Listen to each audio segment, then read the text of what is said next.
Ang landas ng pag-aaral sa Islam, maraming mga pagsubok na darating sa iyo. Yung mga iniwanan mong mahal sa buhay, sa iyong lugar, ay namimiss mo.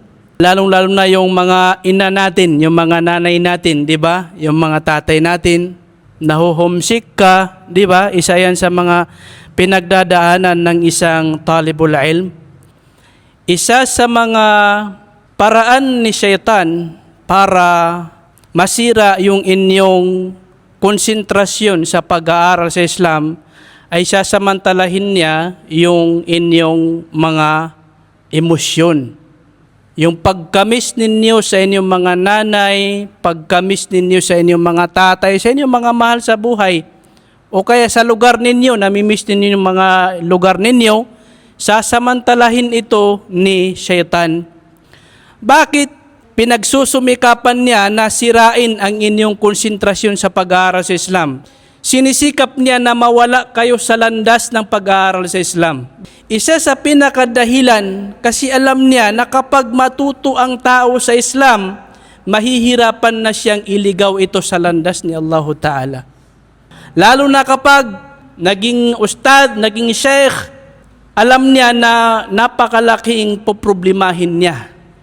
Isang tao na gagabayan ni Allah Ta'ala na matuto sa Islam at maging da'iyah ay maaaring sa pamamagitan niya ay gabayan din ni Allah ang napakaraming tao. Maaaring sa pamamagitan niya ay maitigil ang mga bid'a sa lugar na kinalalagyan niya. Maitigil ang shirk, mga shirk sa lugar na kinalalagyan niya.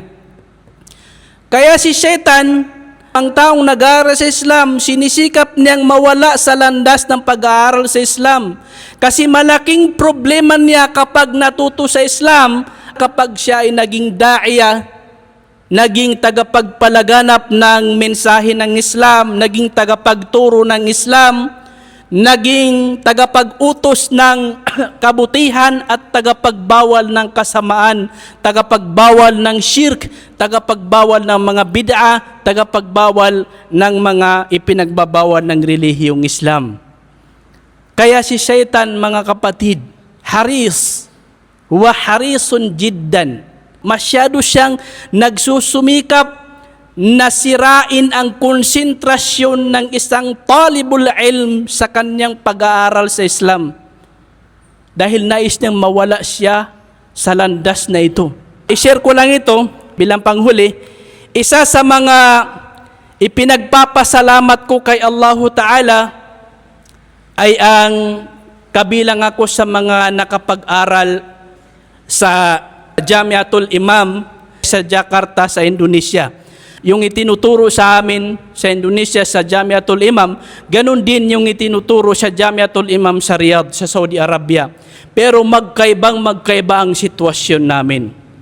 Kasi sa Saudi, mayroong mukafaah na kayang-kayang matugunan yung pangangailangan ng isang talib.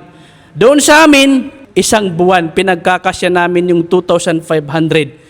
Doon namin kinukuha yung kinakain namin pang araw-araw at saka yung iba pang mga pangangailangan namin. Dumating pa sa punto na isang semester, yung kinakain namin lahat utang sa kantin dahil sa wala kaming pera na pangkain sa mga oras na yun. So, ibig sabihin na dumanas kami doon ng paghihirap. Yung tuyo na, yung tamban, alam niyo yung tamban, yung tuyo, hinahati ko pa yung sa gitna. Yung kalahati, yun ang ulam ko sa pang-lunch ko. Yung kalahati, yun ang ulam ko sa pang-dinner ko. Binabalot ko lang yun ng tissue. Lagi ko itong binabanggit sa tuwing nagsasalita ko sa harap ng mga tulab. Dahil isa ito sa pinagpapasalamat ko kay Allah Ta'ala na nagdaan ako sa ganung mga paghihirap sa pagsasaliksik ng kaalaman sa Islam. Bakit? Kasi ngayong nasa Maidan ako, nasa larangan na ako ngayon ng da'wa, kapag dumadating sa punto na ako ay pinanghihinaan, kasi dumarating sa punto na pinanghihinaan tayo. Isa sa mga dahilan ay yung mga sinasabi sa atin ng mga tao. Ito, i-expect nyo na mga kapatid, magkaiba yung salih lang at saka yung muslih. Yung salih binafsihi. Sa kanya lang, mabuti lang siya sa kanyang personal, pero hindi siya nag-aayos ng kalagayan ng mga tao.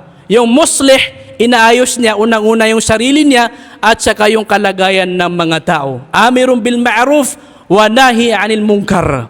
Naguutos ng kabutihan at nagbabawal ng kasamaan. Kapag pumunta ka sa ganong level, marami ang maaaring umaway sa'yo, mainggit sa'yo, manirang puri sa'yo. Expect na natin yan mga kapatid. So kapag dinadatnan ako ng mga pagsubok sa da'wa, inaalala ko lang yung sitwasyon nung kami ay nag-aaral, kung gaano kami doon naghirap. Hindi naman masyadong mahirap yung naging sitwasyon namin na yun. Pero kapag naaalala namin yung ganong sitwasyon, nabubuhayan yung aming kalooban sa da'wa. Kasi nagigilty ako. Nagdanas ako ng paghihirap nung ako ay nag-aaral pa sa Indonesia, tapos ngayong nandito na ako sa Pilipinas, dapat magbunga ng kabutihan yung pinagsumikapan ko nung ako ay nag-aaral sa Indonesia. Kaya isa yun sa mga nakakapagdagdag motivation sa akin bilang isang da'ya ngayon. Alhamdulillah. Kayo rin mga kapatid, itong mga pinagdadaanan ninyo dito, alam namin yan. Insyaallah subhanahu wa ta'ala, kapag makapag-graduate na kayo at naaalala ninyo ang kung paano kayo nagdanas ng mga pagsubok nung kayo ay nag-aaral dito, alalahanin nyo lang yun mga kapatid. Insyaallah subhanahu wa ta'ala, mabubuhayan kayo at kayo magkakaroon ng goal o kaya magkakaroon kayo ng himma sa da'wah. Kasi nahirapan kayo, nagdanas kayo ng pagsubok dito.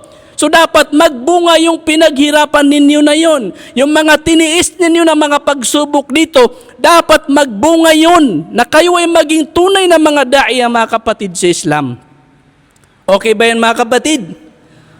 Jazakumullahu khaira, hanggang dito na lang at inshallah magpapatuloy pa kami sa aming biyahe dahil nag-ano lang kami dito, dumaan lang kami dito. Sallallahu wasallam wa baraka ala Muhammad. Assalamualaikum warahmatullahi wabarakatuh.